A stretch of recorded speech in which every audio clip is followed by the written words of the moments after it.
공부가 즐거운 학교를 만드는 것, 이게 제일 큰 목표가 되어야 된다.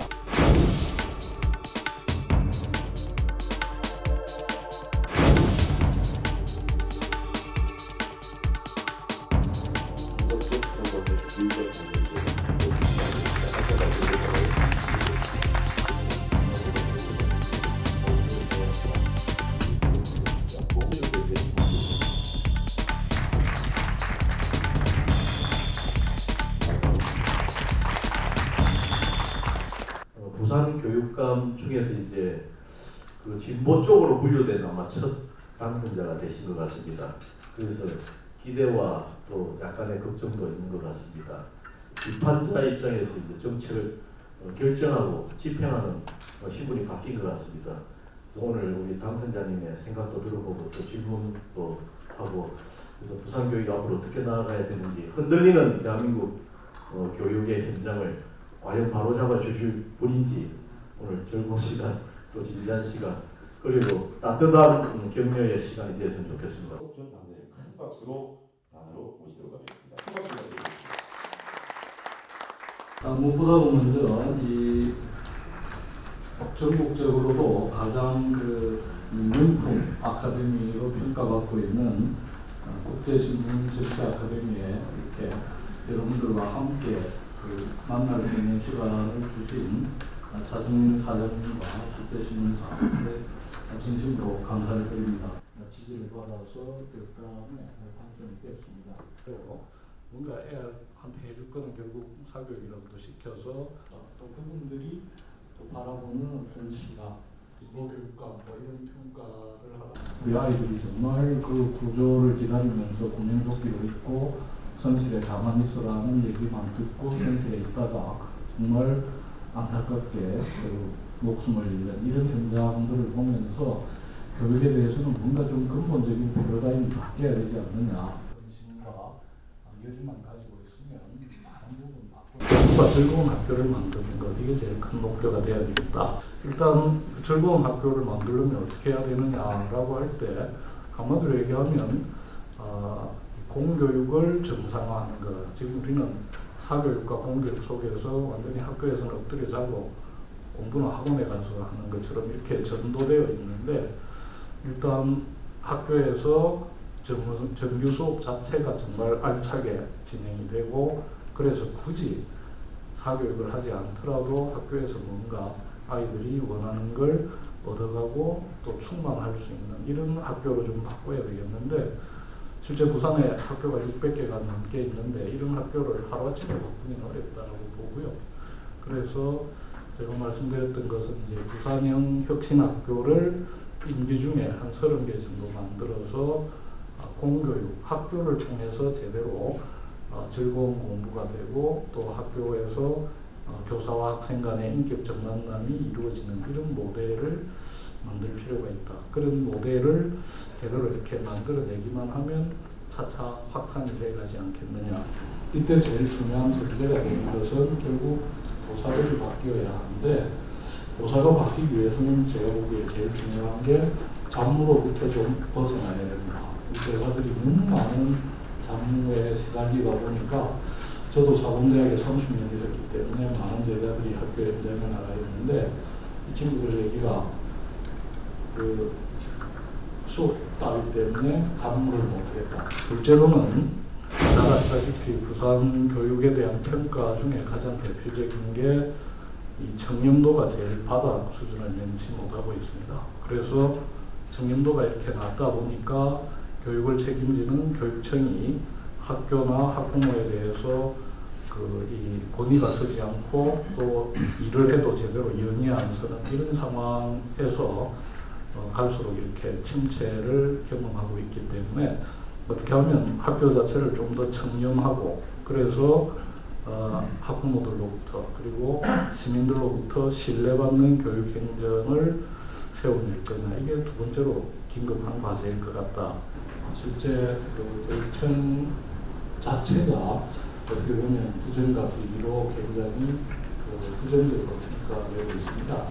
교육감 스스로가 정말 손직을 한 장 받아도 사퇴하겠다는 이런 결연한 의지를 가져야 되고, 그 다음에 제도적으로 몇 가지를 보완해야 된다. 그래서 감사관 제도를 확립해서 감사관이 독립적으로 감사를 하고 책임지도록 하는 이런 시스템이라든지, 내부 비리 고발에 대해서 철저히 비리를 보장하면서 내부 고발을 활성화할 수 있도록 하는 이런 장치들, 그리고 저희 이 교육 현장의 여러 가지 부정 비리를 바로 이렇게 온라인을 통해서 직접 보고할 수 있고 그것을 확인할 수 있도록 하는 이런 장치들을 제공해서 일단은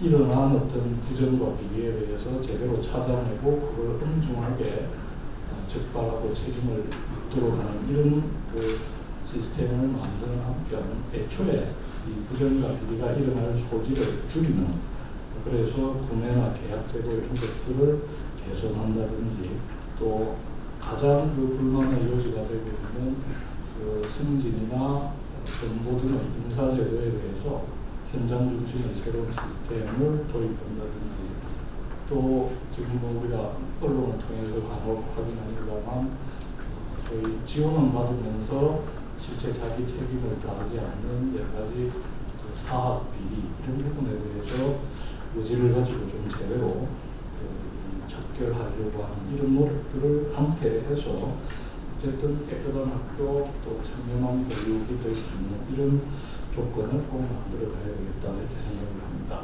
학부모들이 너무 힘들어하니까 학부모들의 부담을 좀 줄여주는 교육 이런 정도로 하면 최소한 지금보다는 한 단계 좀 나은 상황으로 가지 않을까 이렇게 생각합니다. 다른 도시에서 부담하지 않아도 되는 급식비를 시민들이 부담하고 있는 것, 이것은 옳지 않지 않냐. 그리고 중학교까지 저는 무상급식이라는 표현보다 의무급식이 맞다라고 생각합니다. 그러니까 중학교까지 의무교육하면 급식도 당연히 정부에서 책임지는 게 맞다라고 생각하고, 그런 관점에서 보면 실제로 이제 17개 시도교육청 중에서 이미 10군데는 실행하고 있습니다. 그리고 이번에 이제 교육감들이 많이 바뀌었기 때문에 중학교까지 무급식 하겠다라고 하는 그 지역이 더 늘어날 것 같은데, 어쨌든 다른 도시에서 하는데 부산에서 못할 이유가 없다라고 생각합니다. 물론 일부에서는 아들 밥 먹인다고 실제 공부를 제대로 못하게 하고 있다 이런 이제 비난도 하고 이게 포퓰리즘이다 이런 지적도 하시는데요. 부산에서 이렇게 초등학교까지 겨우 무상급식 하는데도 엄청나게 힘들었던 것은 결국 다른 도시의 경우에는 교육청하고 지방자치단체가 급식에 들어가는 예산을 적어도 5대5 정도로 이렇게 분담을 하고 있는데, 부산의 경우에는 시에서 20% 정도밖에 부담을 안 했기 때문에 80%를 교육청 예산으로 하다 보니까 실제 다른 정책 사업이나 다른 데 투입돼야 될 이런 예산들이 급식으로 많이 쏠린 건 사실입니다. 그런데 다른 도시처럼 지방자치단체에서 50% 정도를 책임지게 한다면 지금과 같은 이 구조로 얼마든지 중학교까지 의무급식을 할 수 있습니다. 그래서 며칠 전에 우리 서병수 당선인 만나서 이 문제에 대해서도 완전히 합의를 한 건 아니지만 어쨌든 다른 도시의 사정들을 설명하고 급식 문제를 함께 이렇게 힘을 모아서 좀 풀어가자. 이미 다른 도시들 거의 다 하는데 부산만 안 하고 있는데 이것은 상당히 잘못된 일일 수도 있기 때문에 그런 점에서 적극적으로 같이 고민을 했으면 좋겠다라고 제안했고, 서병수 당선인도 구청장들하고 충분히 협의하고 시 차원에서도 그 문제에 대해서 적극적으로 한번 노력하겠다라는 말씀을 하셨습니다. 그래서 어쨌든 이 문제는 시와 시의회의 협조를 얻어서 교육청의 재정 부담을 줄이면서 우리 아이들에게 당연하게 의무급식을 할 수도 있다. 저는 이렇게 생각하고요. 그래서 어쨌든 이 부모들이 가뜩이나 사교육 때문에 힘든데 공교육비 부담도 이렇게 다른 지역에 비해서 과도하게 지고 있는 현실이기 때문에 부모들의 부담을 줄여주는 교육 이런 게 앞으로 부산이 교육에서 좀 더 변화가 있자면 기본적으로 이루어져야 될 것 같다. 실제 자살하는 청소년 숫자는 다른 도시에 훨씬 많고 이런 개혁을 추진해 갈 때 또 하나 중요한 것은 제가 교육 현장이나 선거 과정을 통해서 계속 확인해봤던 것 중에 하나가 소통이 제대로 되지 않는다는 것입니다. 교육청은 교육청대로 일방적으로 밀어붙이고 학교는 학교대로 힘들어하고 또 부모들은 부모대로 요구나 어떤 바램들이 전혀 수용이 안 되는 이런 상태에서 다 따로따로 놀고 이런 게 부산교육이 갖고 있는 또 하나의 문제가 아닌가 이렇게 생각해서 가능하면 다양한 이해 당사자들 특히 지금까지 소외되어 왔던 상대적으로 불리한 위치에 있는 분들의 입장이나 의견들까지 최대한 반영해서 함께 의논하고 또 때로는 격렬하게 토론하기도 해서 더 나은 방향을 찾아가는 이런 방식으로 소위 교육 행정의 틀을 바꿔가야 되겠다 이렇게 생각을 하고 있습니다. 그리고 제가 보기에 소통을 하기 위해서 제일 중요한 것은 제 말을 이렇게 또는 제 생각을 일방적으로 얘기하는 게 아니라 다른 사람 말을 잘 듣는 데부터 소통이 시작되는 게 아닌가 이렇게 생각을 해서 적어도 한 1년 동안은 최대한 다양한 분야에 다양한 입장이나 견해를 가진 분들의 얘기를 최대한 많이 듣고 수용하는 이런 자세로 교육 행정의 책임을 맡아야 되지 않을까 이렇게 생각하고 있습니다. 마지막으로 부탁드리고 싶은 것은 이제 교육감 뽑아놨으니까 네 알아서 해라가 아니라 정말 우리 교육을 함께 바꿔가야 된다는 생각으로 끊임없이 관심 가지고 또 참여하고 소통하면서 함께 교육을 바꿔나가는 과정에 동참해 주시기를 간곡하게 부탁드리고 싶습니다. 경청해 주셔서 고맙습니다. 박수 부탁드리겠습니다. 자율형 사립고등학교를 가기 위해서는 초등학교 때 영어를 탭스를 600 정도 수준, 토익으로 하면 800 정도, 그 다음에 중학교 때 정석을 서너 번 이상 봐야지 지원이 가능하다고 이야기를 들었습니다. 그러면 애들을 얼마나 잡아야 될지, 그리고 더더욱 가슴 아프게 생각하는 것은 뭐냐고 하면 지금 돈이 없으면 그런 교육을 받지 못한다는 겁니다. 그런 교육을 정상화해야 된다는 건데 실제로 이제 그런 특히 고등학교의 예를 들면 등록부나 자사고 때문에 일반고들이 굉장히 피해를 입거나 상대적으로 불리한 위치를 강요받고 있는 이런 상황인데요.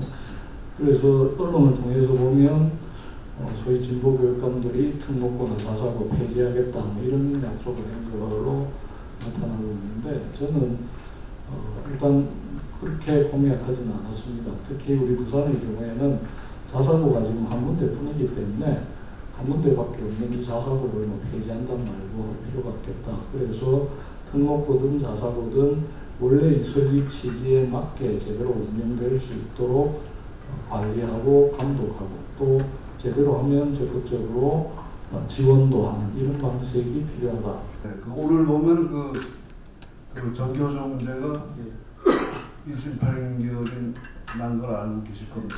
그래서 이제 앞으로 이 문제가 부산 뿐만 전국적으로 학교 안에서 상당히 문제가 좀 소란이 있을 것 같은데 그 문제에 대해서 이제 어떻게 대처하시는지 한번 묻고 싶은데. 그 1심 판결에서 그 노동조합으로서의 법적인 지위를 상실하게 됐다. 이렇게 얘기하면 합법노조의 지위를 상실한 거다. 그런데 그렇다고 노동조합 자체가 인정을 받지 않는 건 아니다. 이 점은 우리가 좀 구별해 봐야 될 것 같습니다. 전교조도 여태까지 자기 실천이나 해온 거에 대해서 좀 제대로 성찰하고 방향을 제대로 잡아가야 되지 않을까 하는 기대를 하고 있는데요. 어쨌든 이 문제는 여전히 이제 논란거리일 수는 있는데 저는 이 전교조 실천 중에서 과도한 부분들은 당연히 바로잡아가야 하지만 노동조합으로서 자기 어떤 활동이나 이런 거는 또 우리가 오늘 법적으로 불법 법의 보장을 못 받는 노조로 판정이 났지만 전 세계적인 추세로 이렇게 본다면 노조를 이렇게 인정 안 하는 나라가 사실은 드물다 하는 것도 우리가 함께 감안해야 될 것 같고요.